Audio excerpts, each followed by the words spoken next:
Halo minasan, kali ini Dike akan menceritakan alur anime Solo Leveling episode 5.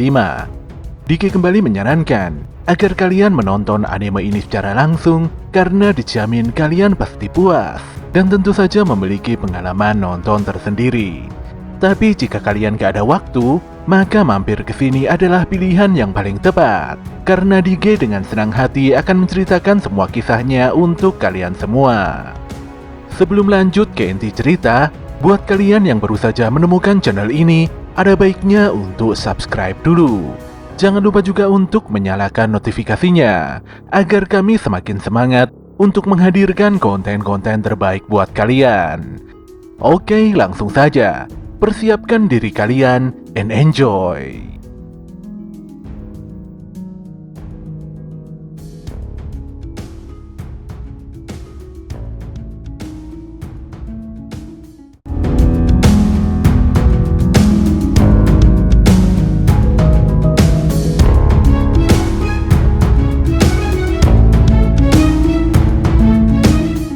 Beberapa hari kemudian, para perawat di lingkungan rumah sakit terlihat begitu heboh dengan perubahan drastis Sung Jinwoo.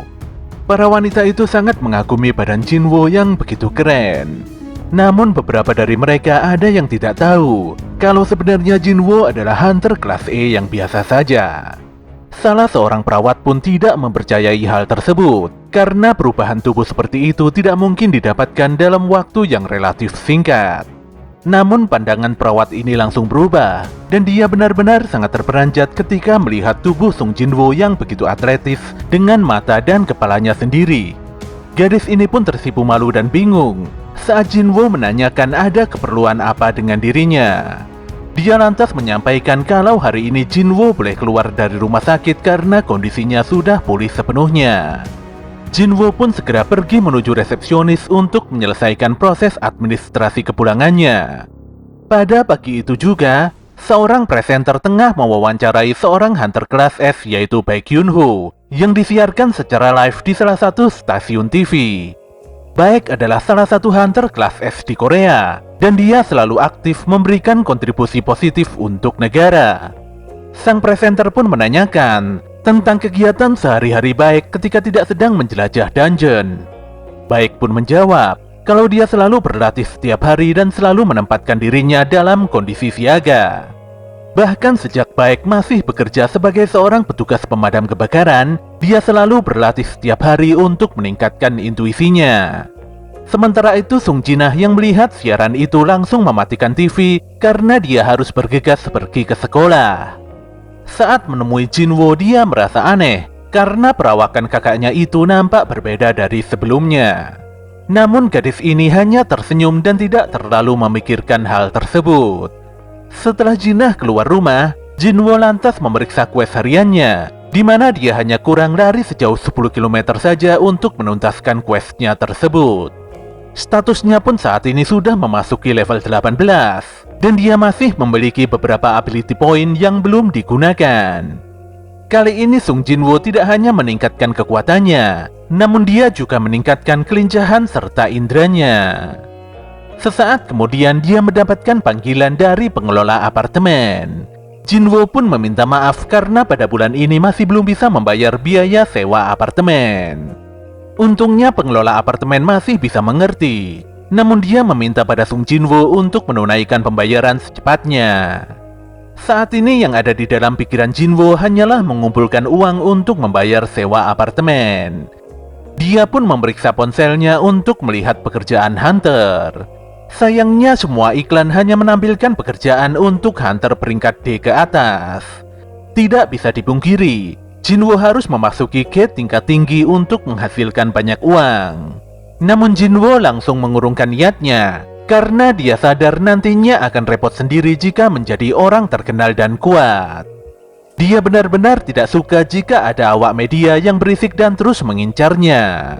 Namun tanpa disangka dia mendapatkan sebuah pesan dari sebuah guild untuk melakukan raid. Tanpa membuang waktu, Jinwoo langsung berlari ke TKP sambil menyelesaikan quest berlarinya. Sedetik kemudian, dia disapa oleh Hwang Dong-suk dan rekan-rekannya. Namun parahnya, Anggota Huang mengejek dan menertawakan Jinwo dengan sebutan senjata terlemah umat manusia.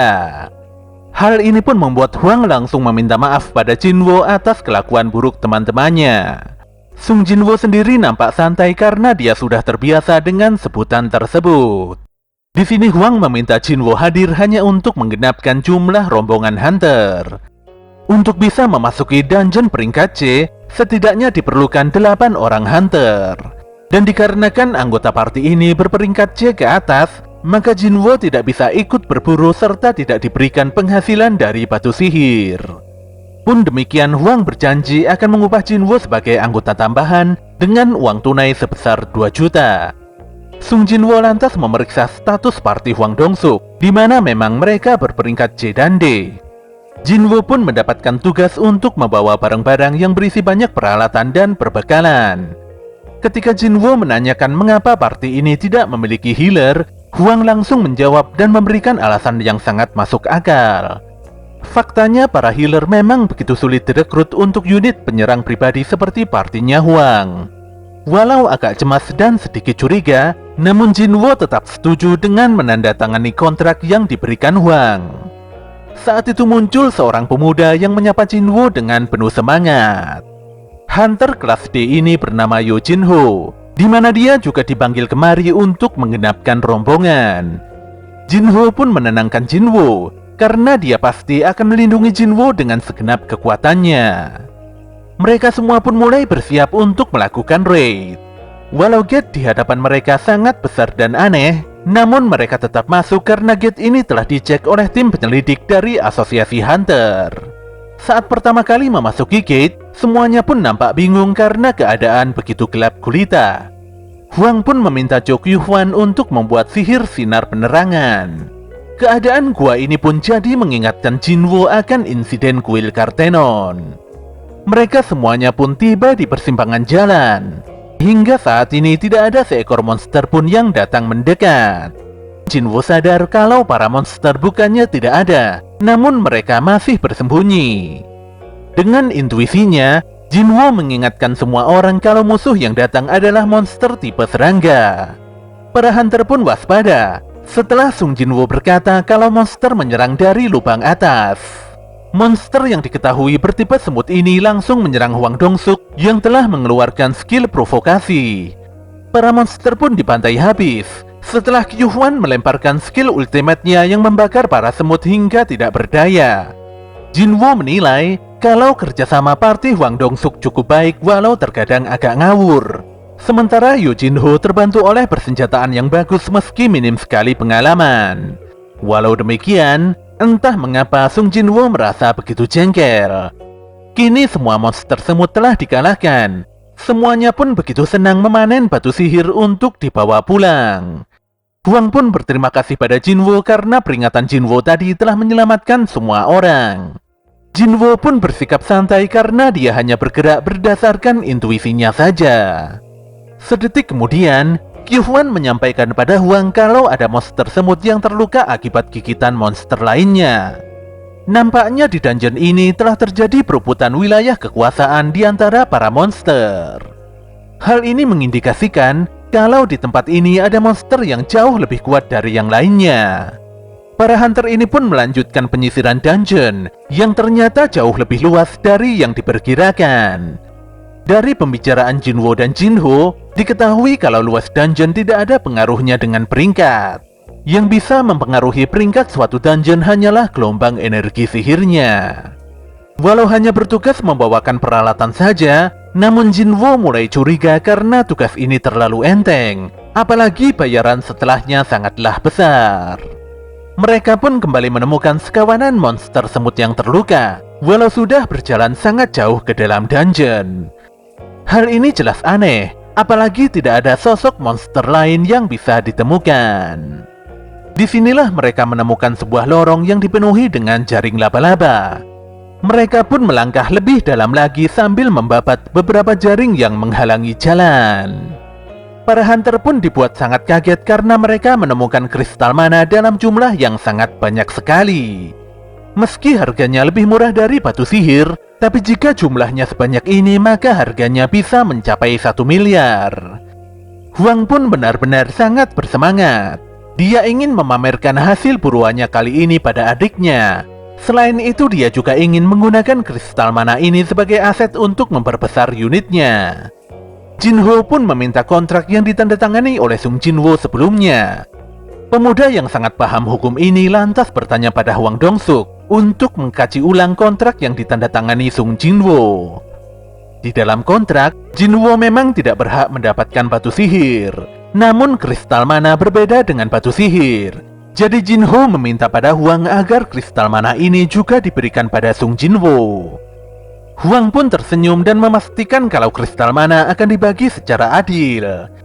Namun sebelum itu, mereka harus waspada pada bos dungeon ini, yaitu seekor laba-laba raksasa. Jika bos dungeon dikalahkan, maka gate akan otomatis tertutup. Oleh karena itulah Hwang menegaskan, mereka semua harus menambang dan membawa kristal mana sebanyak mungkin sebelum membunuh si laba-laba. Untungnya saat ini si laba-laba tengah tertidur. Jadi ini adalah kesempatan yang bagus untuk menambang semua kristal mana. Hwang pun bertanya pada Li Chuljin mengenai perlengkapan untuk menambang. Namun Chuljin meminta maaf karena dia tidak membawa dan meninggalkan perlengkapannya itu di dalam mobil. Hwang pun meminta agar Jinwo dan Jinho berjaga di tempat ini, sementara dia dan yang lainnya akan mengambil perlengkapan penambangan dulu. Jelas saja Jinho sangat khawatir. Namun Hwang memastikan kalau si laba-laba masih tidur nyenyak karena kekenyangan setelah banyak makan monster semut. Asalkan tidak diganggu, pasti tidak akan terjadi masalah apapun. Walau Jinho baru pertama kali mengikuti raid dan Jinwo yang baru pertama kali memasuki dungeon peringkat C, itu semua tidak jadi masalah.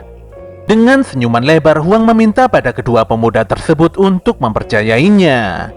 Sung Jinwo pun mulai berpikir mengapa party Hwang Dong-suk hanya berisikan 6 hunter saja. Padahal dalam peraturannya, dibutuhkan 8 hunter untuk memasuki dungeon peringkat C. Selalu memaksakan raid tanpa seorang healer, membuat Jinwo begitu yakin kalau Hwang dan partinya adalah unit yang sangat berpengalaman. Namun dia bingung kemana perginya 2 hunter yang biasa dimintai tolong untuk menggenapkan jumlah rombongan. Tanpa diduga, Hwang Dong-suk memerintahkan Jo Kyu-hwan untuk meledakkan lorong ruangan bos dungeon. Tentu saja Kyu-hwan langsung melaksanakan perintah Hwang dan menutup satu-satunya jalan keluar dari ruangan bos dungeon. Jinho pun sangat terkejut karena dikhianati seperti ini saat melaksanakan raid perdananya. Sementara Jinwo sudah menduga kalau semuanya akan berakhir seperti ini. Dia pun kembali mengingat tentang nasihat Pak Song Cheol, di mana ada saja hunter yang tidak memiliki perasaan. Bekerja sebagai hunter pasti memiliki resiko yang sangat tinggi. Kecelakaan kerja pun bisa terjadi kapan saja. Sayangnya, meski terjadi kecelakaan namun tidak akan diumumkan di publik. Hal inilah yang menyebabkan tindak kriminal tidak bisa diungkapkan. Di dalam dungeon tidak ada CCTV. Jadi selama membunuh semua saksi, maka tidak akan ada barang bukti. Hunter jahat tersebut memanfaatkan orang-orang yang lemah untuk menjadi umpan dan memancing musuh. Bahkan tak jarang mereka malah kabur dan meninggalkan hunter lemah itu di medan laga. Jinho pun menyesal karena telah mengungkit kontrak Sung Jinwo. Di sini sangat jelas kalau Hwang dan partinya tidak berniat untuk membagi kristal mana dengan Jinho ataupun Jinwo.